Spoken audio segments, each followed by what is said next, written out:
Assemblies can be done as and when needed, but we can also set products up to be auto-assembled. This is particularly helpful as it's a quick way to assemble products with a set range of components, for example if you sell gift baskets. To set this up, go to your product's bill of materials and click on Can Auto-Assemble.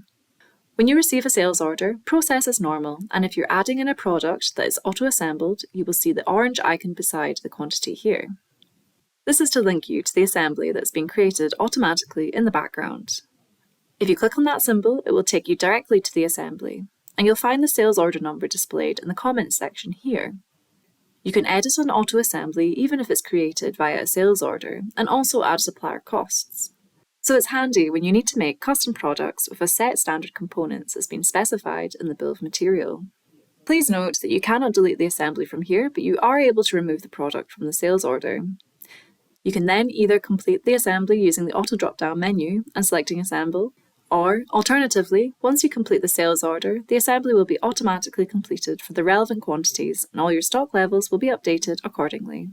This is confirmed by a green tick in the quantity column.